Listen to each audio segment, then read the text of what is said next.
solid. They're really solid this season. Obviously, the current FNCS champions. So look, I've got big hopes. Reese just continues to ingratiate himself. He's going to write a book soon about Cami City. Look, rightfully so, they are incredible. I'm still backing up boys, Chloe to scram and Hellfire to go and do it. They had a decent day, quiet day, but I believe in them to come out today ready and raring. It's only Sancho West team that's sitting at 27, but as he was spamming us in Discord yesterday, they're a second place team, they're a second day team. Don't worry about it. So, Shy Wager, Sancho West, why don't you guys defend your trios as we kick off day number 2. Thank you so much, gentlemen. And folks, it is time for another craziness, and I am so excited to bring all the action for you today. It is the last big FNCS of the year, and 6 games are going to determine who's going to walk away with the grand prize of $600,000. I am Sancho West alongside the one and only, the legendary Shy Wager. Man, thank you so much, Sancho, for that grand introduction for the Grand Royale. It's going to be crazy. You mentioned it. $600,000 for first, $150K difference to second, and even more after that, the third. It gets crazy, and the points are doubled. The stakes are double. So, yeah, we got teams in first, second, third, fourth. Big shout out to Zeke and the Desk for breaking all that down. But Sancho, half a game can just change that. Everything could matter here. Every drop spot matters. We saw Andretta go into the trash early on, and that could be a big factor. But here we go, folks. Thank you so much for inviting us into your homes or wherever you're watching around the world. It is the premier region of Fortnite. It's Game 7. Let's see who gets that hot start. And we're going with that premier matchup between Andretta and Malabuka. Let's go. Yeah, we're talking about MMA fights or some crazy boxing match going on at Steamy Stacks. By this point, if it's over 2 days, it's an Olympic level bout, right? Like, this is like a multi-day event, an off-spawn fight that does not stop. And yeah, the Desk was right too. It's been going kind of even overall who makes it off-spawn. And Andretta Benji Savage, though, if they win off this spawn, they actually end up turning that game, and there's so many more points in their opposition. Right now, all it matters, and Savage gets the first knock, Shio. Shizo down every time this happens. The fight does wrap up quickly. Malabuka will push him to see exactly what he can do. Andretta is going to look for the flank. Big pinch. Not going to be enough for this team to really have any more firepower. Andretta's there. It's going to be fine. Benji lives with 1 HP. And I think you see on the bottom right side of your screen that one arrow just barely leaving the minimap. That's going to be Mustache just trying to run completely far away.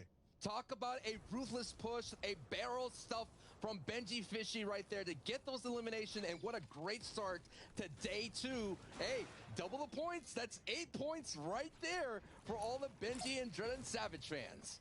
That's exactly what we like to see, and you know, since it's so fast, we're going to turn that into so much more placement over the entire game. But we saw it yesterday as well. Dirty docks, lots of action, you know, everywhere around the map. There were so many kind of clashes going on, not too many finished battles, but we'll wait to see how many can actually pop up. If you're watching wherever you are, Party Royale on your couch, on your computer screen, welcome. This is day number 2. It is just the beginning. We got mounted turrets in the business, man-wise. Not going to have enough damage to really keep it up or do anything crazy. KS1 Light really has to kind of pick up the slack now. He's going straight inside the business, into the boxes. Lever action, not going to be the fastest thing used to get some damage down. He's going to actually bite the dust there, and then Curb is going to try to do whatever he can, but it's a 1v3, Sancho. This is not looking too good. DKS and company are so used to defending the Southeast Stronghold. This is a change from KS1 Light and crew coming in to just to take the fight. They changed their drop spot. Because every time we always see in the finals here, Shio, it's like nomadic trios. They're just trying to search for a home, and sometimes they get ousted quickly. So right now, Curb and Drew, they have to go back to the drawing board to find another home. Big unfortunate part too is that they don't have zone, so it's not like, you know, Curb can just wait around here for too long and try to get those cards back. They're gonna have to move a pretty long way away. Gray's elimination finally coming in as well. So what will this do into the rest of the trios? You got to think about the Aqua trio that I've been waiting for the day 2. We have a replay to take a look here, and this is the aggression we've been already seeing here in day 2 in game 7. A lot of barrel stuffs, a lot about getting in people's faces to get the job done.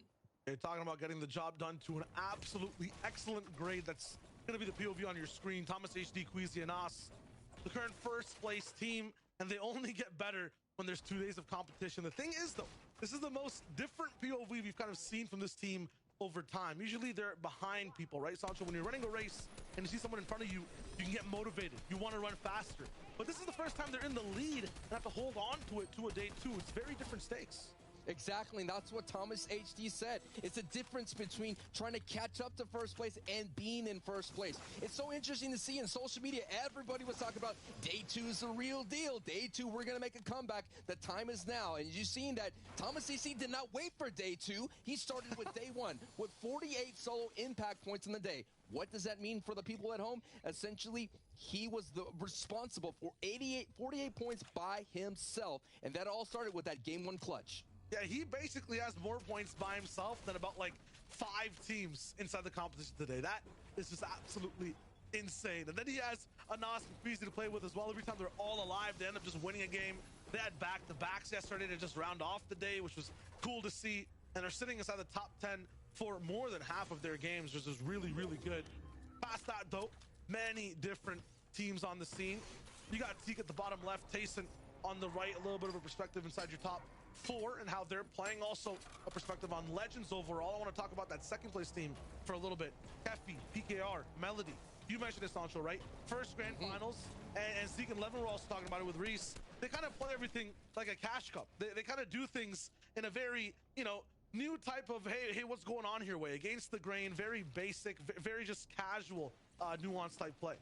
They fight hip to hip. They triple spray. Their fundamentals are clean. They don't try to ego challenge the solo. They're a great trio. Elimination game that Reese was talking about, they look fantastic, and I hope to see more of their POV going forward in day 2.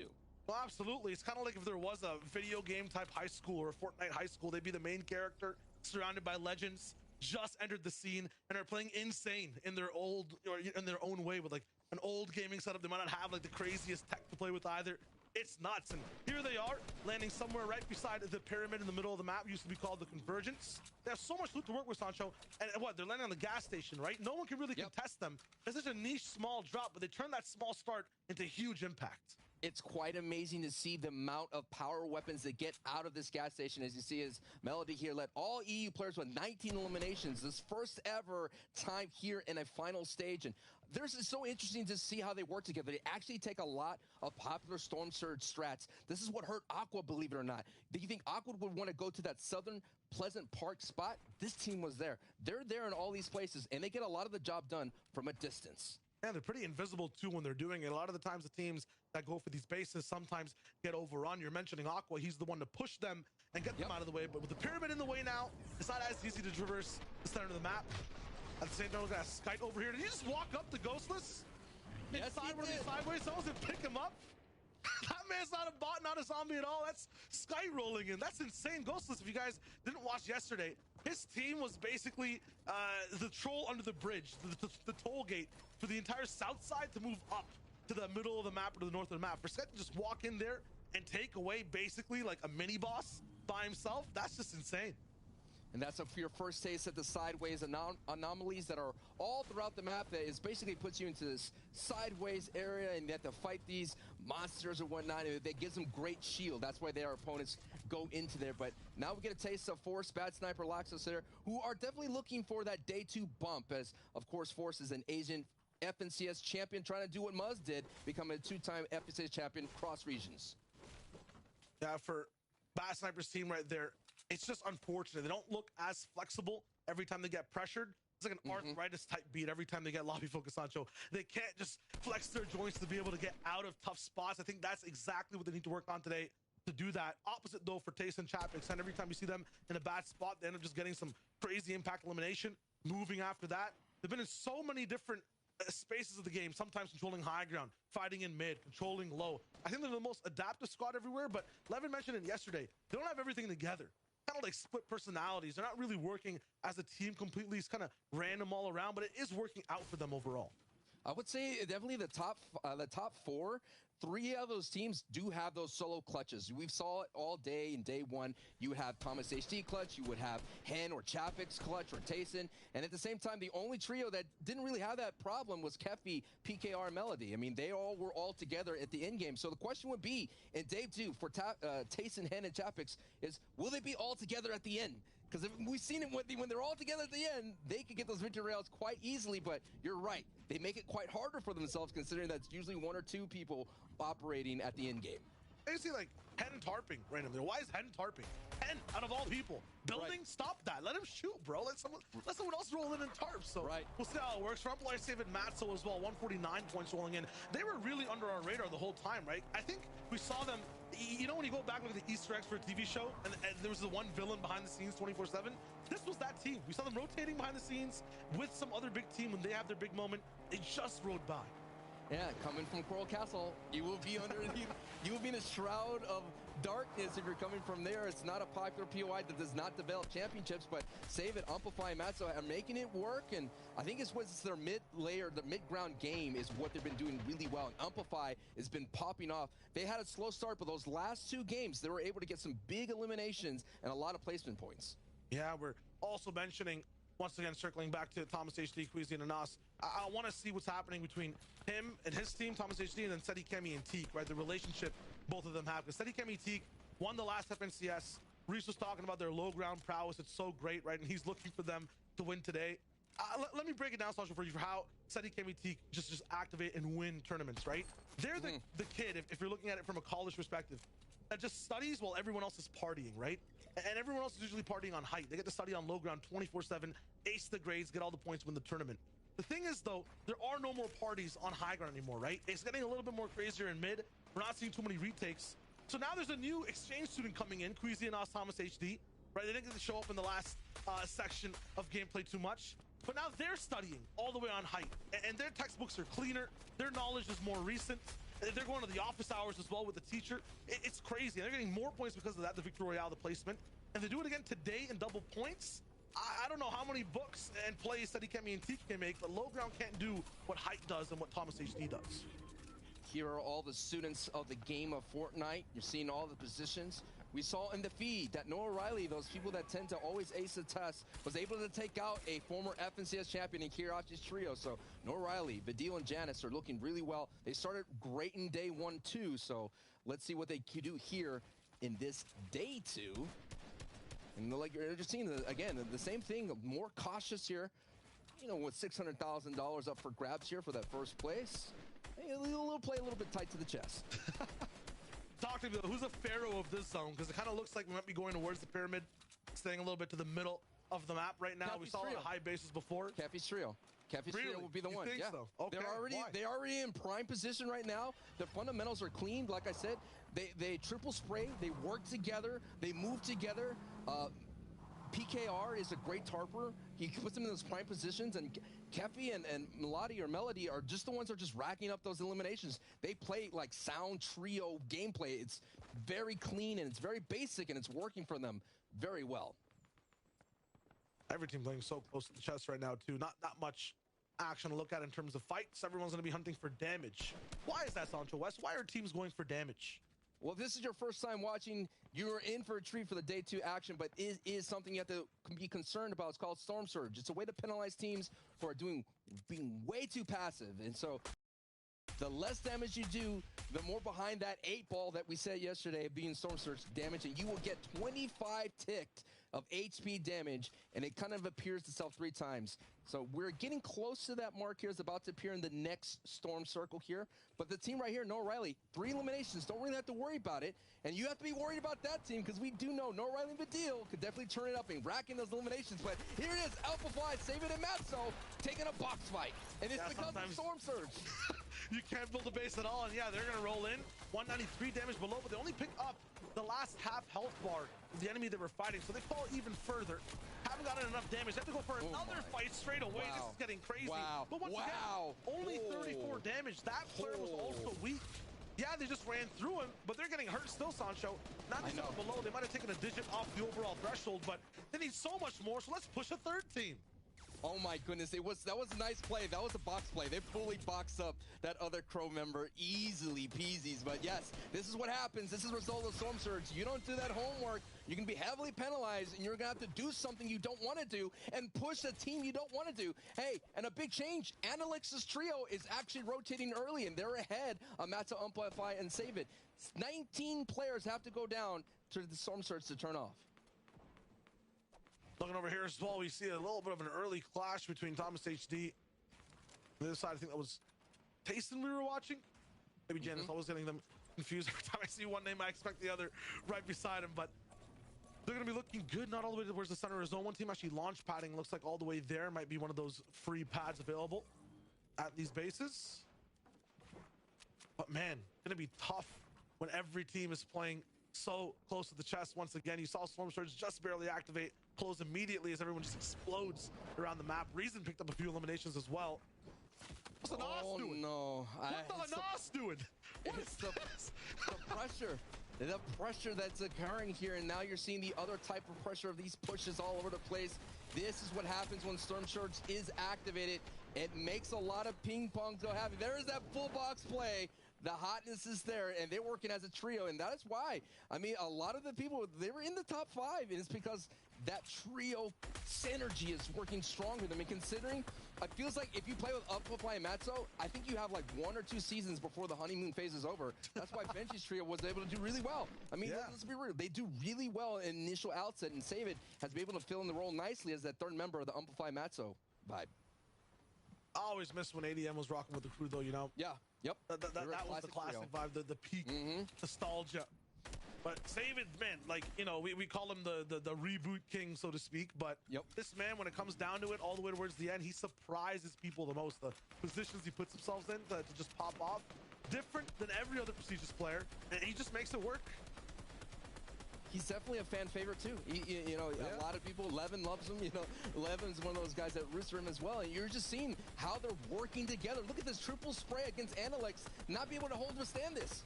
Yeah, for some reason, Halloween's over, but X-Squeeze has his Deceptos costume still on.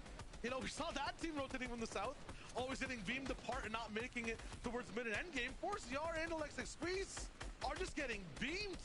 Taking a bridge that has no beams connected below it. They have to just kind of go towards the river, and people are shooting them from all sides. This is just completely unfortunate. And there's not going to be a chance for a reboot at all. It's too late in the game. There's not enough vans around either. S4s are being picked up by Cammy, who's also nearby. So these are 2 big teams, Sancho, that get that refresh. And you gotta look at this loadout that Save It has. He has purple weapons. They just picked up a lot. They literally gifted down by the river, and they got harpooned it all up. They're looking strong, and now you see that other perspective, the angle that Cammy said he kept set up. This is the time that we've seen there. Usually they go down to that green bridge, but because of this crash site upgrade, you see them perched up here and have better angles around. So let's see where they are when we get that checkpoint of that Storm Surge, which is about to appear very closely in that Storm Circle 5. And right there, it looks like 9 people will have to go down, but here's that peak of the leaderboard going into this match here. Queasy and Thomas CC coming in with 200 points. They're still on their feet, so they're still accruing points as we already crossed that first placement threshold. I mean, that's to see exactly how far they can go. But gotta remember, nothing ever is solidified in positions right now. Everyone's gonna move out again. They'll get to their cooler bases. Some people might not look as cold. Obviously, though, riding the whip. I mean, this is bold. We don't see cars all the way this late. And he's hanging out the passenger seats. He's going for beams as well. You saw him with this mythical burst AR. Sloan's, I believe, correct? He does some crazy damage. Snipers are vaulted, but he makes it still look like he has one. He gets so much damage through builds, and this is what happens when you run through a car. You get the lobby focuses, all of a sudden they're going to have to build out quickly, or this is going to be bad news. It might be what happened with the Analyx. Oh my, that fire may be a problem because it will continue to burn. They got metal builds though, it should be fine. And yeah, just like that, expand the base hard, make sure you make it really wide as well. Think about it, Analyx and Swiss 4ZR couldn't handle 2 teams. Thomas AC, Queasy, and Nas with a car stopped the whole lobby from spraying the cow. Sometimes, man, luck, fortune's the skill, man. Sometimes it does. Ahead with the legendary AR as well, you can really drop some damage. I think it's because there's other teams right below as well. If they start to overshoot, they attract attention. Seti, Cammy, T going to do exactly just that, and Cammy is going to be below, or no HP is going to be Hen who's going to be below Surge. That's why they're really going for this. Maybe that's why people switch targets away. And this team, the 4th place team that usually stays invisible, that kind of just lets the game pass by and plays late game themselves, are getting targeted, can't drop the pressure, and are maybe even going to get taken out. I told you, this is where Cammy Set and T get the most trouble on the rotation. This is the only time they get taken out is they get targeted by just bite their position, and they have to be careful because when people are desperate for those HP tags, they're going to make those moves. And you know, Hen, Tayson, and Chapix are more than capable to take that box fight against Camiseti and Teak. So Thomas HD and Austin Queasy kind of used them as a barrier in front of them, and then everyone else focused them. But who are they shooting? Who are they focusing? That's what I'm about to say. Someone is getting the brunt power of 4 trios. As you see, look, Chapix and Hen are moving closer and closer to Monaco and PKR's trio right there, and that is our second place team. They might get W keyed by Chapix, Hen, and Tayson. What? The Thomas HD is going to free crate as well? Launchpad? Pump upgrade? They needed it. They needed it. I told you. Who's sponsoring them inside the game? Luck, it's literally on their face. They drove in, get super pressure, get it denied, get a free airdrop as well, and now they're still moving. And one of the worst positions I've ever seen, half their body, 75% of it, underwater. They can't even move, but Seti Kemi in front of them also have to go soon. They understand they're on a timer. That free launch, but actually shot out. Oh no, Thomas HD in trouble. The star player, the Clutch Meister, lost in the zone, has to put his pad down. Queasy doesn't make the zone either. Anas is 1 HP.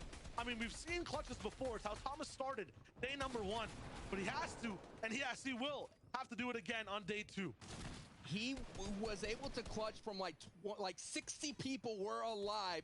22 or so of trios were still on their feet in placement, and he went all the way into more than top 10. But look at it. More people are maybe going for high child. No, but look at Thomas HD. He's taking out a whole team by himself, already knocked away Save It. Amplify's team was suffering from Storm Surge really hard. That's how Hen got to take over their base and get exactly where they are right now. Ultimate high ground. It's actually Matzo that Thomas knocks, and has a 1v1 against Amplify, who's about 30 HP. So we saw yesterday, Sancho. How did Thomas do it? He got fast refreshes, picked apart teams that were under surge. He's doing it again. This could be another solo clutch to keep their team in first place. MVP performance from Thomas HD. Now we'll see Hen, Tayson, and Chapix. How do they handle high ground? 130 damage above. They've kind of elevated their entire game. They were shambles, but they're looking good now. Ultimate Janus is flying by towards the ground side, but here's the POV for first place. Still another launch pad in there. Once again, that airdrop blessing this team in the moment they needed it most. Thomas HD now, kind of near what? Second height, going to be focused by multiple teams. He's not staying as incognito as before. He has to be careful. He cannot be at second height longer because he will get seen and will get focused. And taking a look at his mats, he won't be able to withstand the pressure. He has to move down, go down multiple layers, but he may just be able to get to the front with this pad. Nicely done, but he has to avoid it. Underneath the tarp, I'm so worried about his position right now. He can't be ultimate low. That's where every team's going to go. Even though this is more exposed, this is the kind of more secretive position. He can kind of convince people he's part of a team and just lacking back. Look at height though. Fork taking over. Chapix down. Chicky, as a result, there's a trade there. Jimky is going to get blocked. Fork now. Chapix is still trying to do something as he's fully knocked. He gets eliminated, but Hen and Tayson are there to pick things up. And the second place team is still on feet is PKR all